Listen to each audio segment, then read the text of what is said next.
नमस्कार, मैं हूं आपके साथ प्रियांशु शर्मा और आप देख रहे हैं news Bharat 24 live. Crime city बनने की राह पर चल पड़ी मिनी मुंबई, यानी इंदौर में 3 दिन पहले हुई हत्या में लव ट्रायंगल का एंगल सामने आया है। दरअसल 3 दिन पहले इंदौर के आजाद नगर थाना क्षेत्र की न्यू इंदिरा एकता नगर में राजकुमार सोनकर के गैरेज पर एक विवाद इतना बढ़ गया कि उसमें शुभम निवासी परदेसीपुरा की हत्या हो गई। बताया जा रहा है कि मोनू कंडारी और राजा गोयल के बीच एक युवती से प्रेम प्रसंग को लेकर विवाद चल रहा था। ये विवाद इतना बढ़ गया कि राजकुमार सोनकर के गैरेज पर मोनू कंडारी के साथी शुभम की हत्या हो गई। दरअसल राजा गोयल निवासी शांतिनगर जिस युवती के साथ बीते कई साल से लिव इन रिलेशन में रह रहा था, उस युवती की दोस्ती राजकुमार की गैरेज पर मोनू कंडारी से हो गई थी। इसके बाद वो व्हाट्सएप और अन्य सोशल मीडिया प्लेटफॉर्म के जरिए आपस में बात करने लगे थे। इस बात का पता जब राजा गोयल को लगा तो मोनू को राजकुमार के गैरेज पर बुलाया गया, जहां मोनू अपने दोस्त शुभम को लेकर पहुंचा और इसके बाद शुभम राजा से मिलने पहुंचा तो पहले से ही तैयार बैठे राजा ने शुभम पर हमला बोल दिया। दरअसल राजा और मोनू की प्रेमिका एक ही युवती है और जर जोरू और जमीन में से एक वजह जोरू ही विवाद का कारण बनी। बताया जा रहा है कि युवती के पहले मोनू के साथ प्रेम संबंध थे, उसके बाद उसके राजा के साथ संबंध बन गए। वो राजा के साथ उसकी पत्नी बनकर पिछले 6 साल से रह रही थी।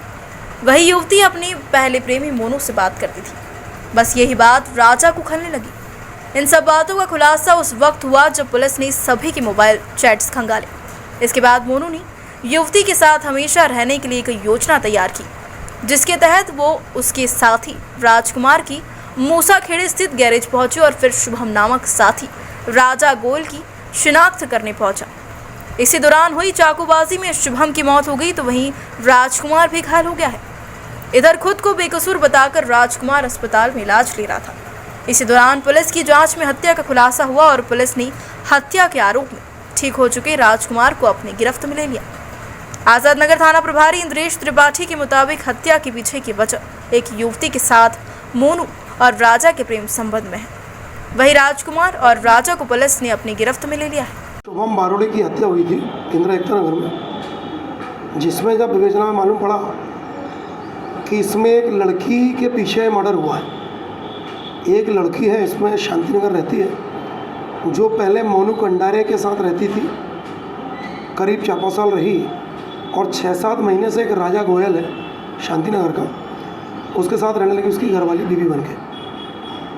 लेकिन इनके संवाद, मैसेज, कॉलिंग इनकी जारी थी, जो उसने राजा ने पकड़ लिया 2-4 दिन पहले। तो राजा ने अपनी पत्नी को मारा पीटा और बोला तुझसे बात क्यों करती है, और पत्नी से फ़ोन कराया कि तुम मोनू को बुलाओ। घटना दिनांक उसने फ़ोन किए लेकिन मोनू सुबह नहीं आया। वो भी अपराधी प्रवृत्ति का है, उससे लगा कि घटना होगी और वो शाम को आया करीब 5-5:15 बजे। लेकिन वो साथ में एक व्यक्ति को भी लाया, शुभम को, और राजा का दोस्त था राजकुमार। उससे बात करना थी उसको कि ये इसको राजा रखेगा या छोड़ेगा, मारपीट क्यों कर रहा है इस बारे में। और ये वहाँ पर आया और शुभम को भेजा। शुभम राजकुमार के पास पहुँचा और ये ऑटो लेके दूर खड़ा हुआ था मोनू कंडारे, जिसकी वो गर्लफ्रेंड है। जैसे ही उसने जाके पूछा कि राजकुमार कौन है, वही राजा खड़ा हुआ था। राजा ने पूछा तू कौन? बोले मैं उसका दोस्त मोनू का। राजा चूँकि तैयारी में था मोनू को निपटाने की, इसलिए चाकू भी साथ में था उसके। उसने बोला साला तू इसका हिमायती है, बोले पकड़ इसको। राजकुमार को बोला इसको पकड़ो। उसने लगातार उसको चाकू से वार किए। एक सीने में लगा, एक पुट्ठे पे लगा, एक पैर में लगा, एक बाहें में लगा, और वो बचने हिला तो राजकुमार चूँकि पकड़े हुए थे तो 2 चाकू राजकुमार को ही पैर में लगे। राजकुमार भी अभी तक भर्ती इलाज चल रहा था उसका, जिसको आज पुलिस वहाँ लगी हुई हमारी, उसकी आज गिरफ्तारी की जा रही है। राजा को गिरफ्तार करके घटना में प्रयुक्त चाकू, खून लगे कपड़े जब्त कर लिए गए हैं। आज दोनों आरोपियों को माननीय न्यायालय प्रस्तुत किया जाएगा और इनकी जो भी सोशल मीडिया पर चैटिंग वगैरह इनकी हुई है और जो बातचीत है, सभी साक्ष्य एकत्र करके वैधानिक कार्रवाई की जाएगी। महिला कौन है, प्रेमी है या शादी कर ली? वो शादी क्या होता, घरवाली बनकर रह रही है। प्रेमिका ही है? प्रेमिका है, कभी वहाँ चली जाती कभी यहाँ जाती है। पहले प्रेमी के पहले वो राजा के साथ भी रही, फिर मोनू के पास चली गई, फिर राजा के पास आ गई, और मैं उनसे बातचीत कर रही थी। चीटिंग की वजह बनी आती है। मुख्य वजह ये रही कि शक संदेह चरित्र को लेके वो सहन नहीं कर पाया और ये हत्या इसमें हो गई। लेकिन हत्या उनकी हुई जो डायरेक्ट इन्वॉल्व नहीं थे। शुभम